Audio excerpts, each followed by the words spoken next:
Hello दोस्तों, मेरा नाम अमित है। मैं 30 साल का हूँ। वो मेरे जीवन में बीता एक खूबसूरत पल था। ये स्टोरी तब बनी जब मैं इंदौर से जबलपुर जा रहा था। मैं ट्रेन में बैठा था। मेरे पास वाली सारी सीटें खाली थीं। कुछ दूर चलने के बाद भोपाल में एक खूबसूरत आंटी आकर मेरे सामने वाली बर्थ पर बैठ गई। उनके बारे में बताऊं तो उनका नाम सपना था। यह नाम बदला हुआ है। उनको देखकर मैं उनको देखता ही रह गया।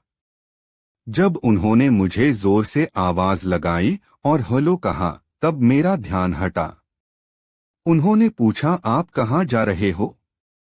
मैंने कहा, मैं जबलपुर जा रहा हूँ, और आप? उन्होंने भी कहा, हाँ, मैं भी जबलपुर जा रही हूँ। वहाँ मेरे परिवार में शादी है। वो मुझसे कुछ ज्यादा ही लस रही थीं। मुझे भी उनकी बातों में मजा आ रहा था। मुझे उनकी वो देखकर गर्मी चढ़ने लगी थी। मेरा खड़ा होने लगा था। इस बात का अनुमान सपना आंटी को भी शायद लग गया था। मैंने उनसे कहा, मैं अभी आता हूँ। वो बोली, किधर जा रहे हो? मैंने अपनी लिटिल फिंगर उठाकर दिखा दी। वो बोली, चलो, मुझे भी जाना है। मैं सर हिलाता हुआ उठ खड़ा हुआ। वो पहले बाथरूम में घुस गई। मैं सामने वाले में घुस गया और निकाल कर हिलाने लगा। कुछ देर में निकल गया और मैं हाथ धोकर बाहर आ गया। बाहर सपना आंटी खड़ी थीं। वो मुझे देखकर मुस्कुरा दी। मैंने भी मुस्कुरा दिया और चलने को हुआ तो बोली, एक और है? मैंने कहा, हाँ है। वो बोली, दे दो। मैंने दे दी, साथ में लाइटर भी पकड़ा दिया।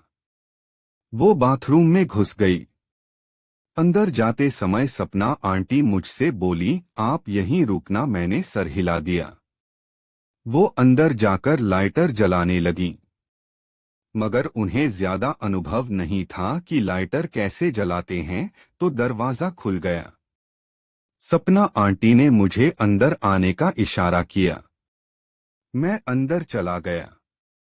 मैंने उनके होठों में सिगरेट पंसी देखी, तभी उन्होंने मुझे लाइटर पकड़ा दिया।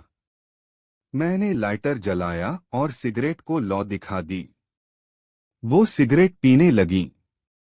उनकी छाती से साड़ी हटी हुई थी। मुझे भी मजा आ रहा था कि एक ही बाथरूम में एक अनजान लेडी मेरे सामने सिगरेट पी रही है।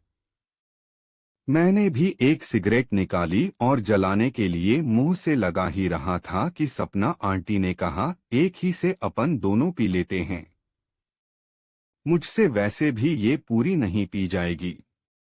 मैंने ओके कहा और सिगरेट जेब में वापस रख ली। अब सपना आंटी ने मुझे सिगरेट पकड़ा दी और मैं उनकी उंगलियों में फंसी सिगरेट लेने लगा। उनका नाजुक स्पर्श मुझे बड़ा ही कोमल लग रहा था। कुछ देर तक हम दोनों मौन रहकर सिगरेट का मजा लेते रहे। फिर एक एक करके बाहर आ गए। बाहर आकर ऐसे ही हम दोनों कुछ देर बातें करते रहे। फिर हमने साथ में ही खाना खाया। अब रात गहरा गई और वो सो गई। कुछ ही देर बाद उनकी कुछ आवाज सी आ रही थी। मैंने उनकी तरफ देखा तो पाया कि उन्हें ठंड लग रही थी। उनके ऊपर से कंबल हट गया था, तो मैंने उसे ठीक किया। कंबल ओढ़ लेने के बाद उन्हें नींद आ गई। फिर मैं भी उनके सामने वाली बर्थ पर सो गया।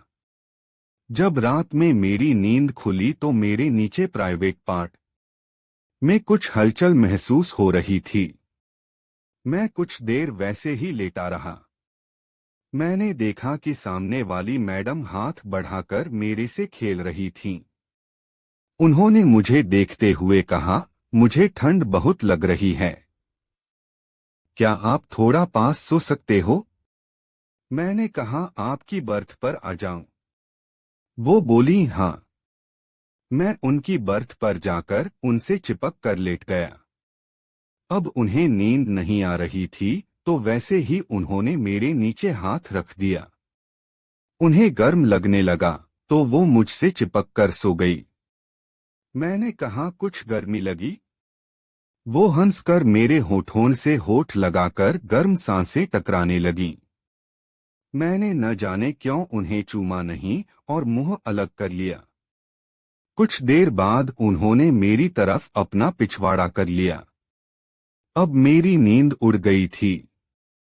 उन्होंने ठंड लगने के कारण अपनी पीछे को मेरी तरफ कुछ और दबा दिया। मेरा खड़ा होने लगा था। फिर उन्होंने कहा, क्या तुम मेरे बैक साइड में जरा दबा दोगे, बहुत कमर दुख रही है। मैं दबाने लगा। कुछ देर बाद मेरा एकदम अकड़कर तन ये उन्हें भी पता चल गया था। फिर उन्होंने कहा, कमर के नीचे थोड़ा और दबा दो गया। मैं नीचे दबाने लगा। अब उनके मुंह से की आवाज आने लगी। मुझे लगा कि आंटी को अब और मजा देना चाहिए। उन्होंने कहा, मेरा पति शराबी है और उसका चक्कर किसी और के साथ चल रहा है। वो महीनों में कभी कभार ही मेरे साथ प्यार करता है। आज तुम्हारी बातों से लगा कि तुम मेरी गर्मी मिटा सकते हो, इसलिए कमर दर्द का बहाना बनाया। फिर काम शुरू हो गया। कंबल के अंदर ही वो मुझे रुकने का कहने लगीं और उनकी आंखों से आंसू आने लगे। मैंने कहा, ओके, अब मैं हाथ से कर लेता हूं। उन्होंने कहा, नहीं, ये खुशी के आंसू निकल रहे हैं, इन्हें आने वे दो, तुम रुको को मत, बस काम करते रहो। फिर कुछ समय बाद हम दोनों का हो गया। अगले दिन हम दोनों जबलपुर पहुंच गए। मैंने उनका फोन नंबर ले लिया और उन्होंने मेरा। उन्होंने कहा, मैं इंदौर जाकर तुमको कॉल करूंगी, मिलना जरूर। हम दोनों ट्रेन से उतर गए। मैं अपने घर पर पहुंच गया।